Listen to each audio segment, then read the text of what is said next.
I'm baking again.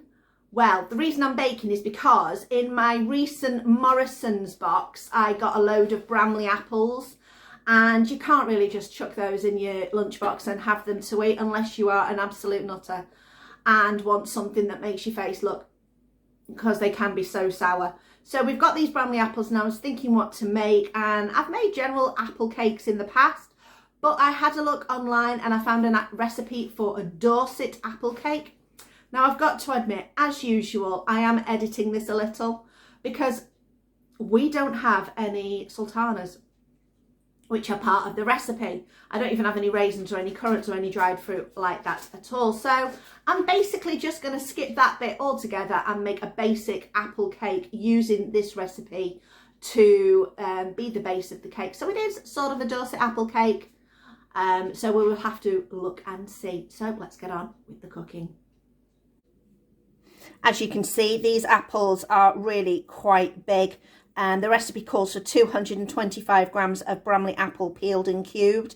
These weigh about 350 grams, so I'm hoping by the time I've peeled and taken the core out and everything, we should have enough. I've still got another 3 of them left, so I'm going to have to think of something else to do with the others. So let me show you the recipe. Here we go, my little handwritten recipe that I copied off the interwebs. So we are putting our oven on at 160 fan. 150 grams of butter, diced and chilled. So it's a rubbing in method. So we've got the flour and the butter, and we'll probably put the cinnamon in as well at the beginning to rub that in too. Then we're going to add some light brown sugar, an egg, some milk. Now, the amount of milk you add depends on your individual batter, so it could be between 6 and 8 tablespoons. Then we've got our apples. There are the sultanas if you want to put them in. And then there's a bit of a sugary crumb that goes on top. So if you want to do the recipe, there it is there for you. So I've chopped up the apple. Now, the recipe doesn't tell you what size dice to do. So I've just kind of gone like 1 centimetre-ish dice, just a rough chop, nothing too, you know, I've not been exactly equal. I've also buttered my tin. This is a 20 centimetre, quite a deep tin. And all I'm going to do now is add a little bit of cinnamon to the dry mix. It says 2 teaspoons, so in with what your heart says. That's about 2 teaspoons. There we go. And then, ooh, did you just hear a bang then? If you heard a bang, I'll be back in a minute. Okay, I'm back. Yes, the cinnamon did drop on the floor. Yes, now the vacuum cleaner, whenever we vacuum the house, is going to make the house smell like cinnamon. Oh well, these things happen. So we're going to go in and we're going to rub this together. Now, I find that doing this with cube butter takes longer than doing it with soft butter, but the recipe specifies using cubed cold butter. This is my vegan butter anyway, so it will be absolutely fine. So I'm going to spend the next 5 minutes rubbing these together. I'll show you what it looks like when I've finished.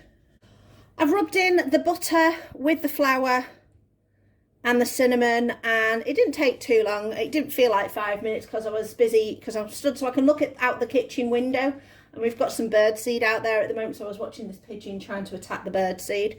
Anyway, so now I've put in also my 115 grams of light brown sugar. So I'm just going to give that a little mix together just to spread it all out. Then we're going to add the egg. So this is a nice large farm fresh egg. This is about a 75 gram egg. I weighed it obviously with the shell on. In we go with that. That looks lovely, nice and fresh.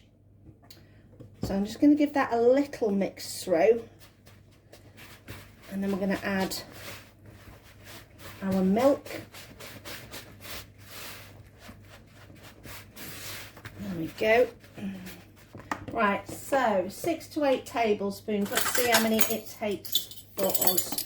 So we want a smooth, thick batter. So I'm going to start off with 5. 1, 2, 3, 4, 5. Now this is soy milk because Chris is lactose intolerant, for those of you who didn't know, and his lactose intolerant milk is double the price of my soy milk, so I'm using soy milk because it's cheaper. That's my main reason for using it in this recipe for Chris. So we're starting to get a good sticky dough, so we're definitely going to need further milk, so at least 2 more. So 5, so 6, 7, keep mixing.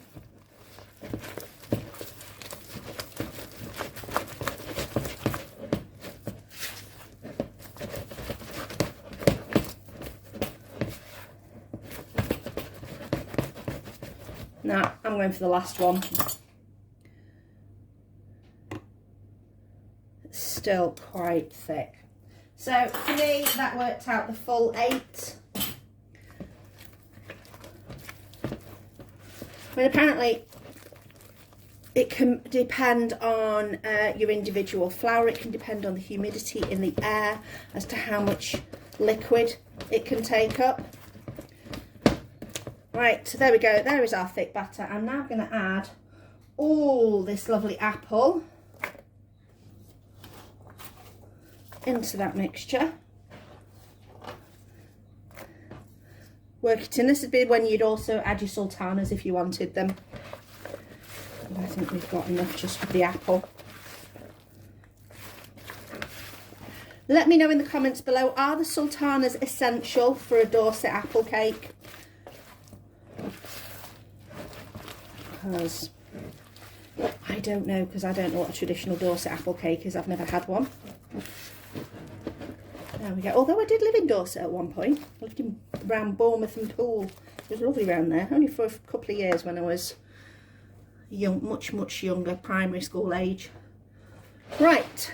We're going to go in our tin, which, like I said, has been greased all the way around. This is a springform tin. I figured it would be the easiest one to use.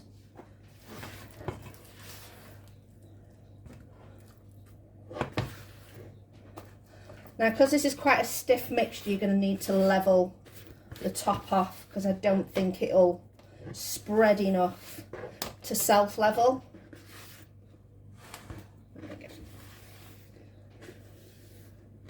Okay, let's find my spatula. This mini spatulas are great. Came in a set of 3 from Morrison's for about £3–4. Really quite useful. So, scrape all that off, tuck that bit in, because otherwise we'll end up with a burnt edge. Pat this down, level it off.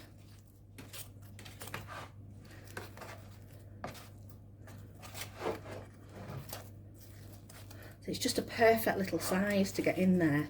If you try to do it with one of your big massive ones, I mean, I've got this big jobby here. Got this from an antique shop, but that's just not, that's going to be awkward. So this is much easier.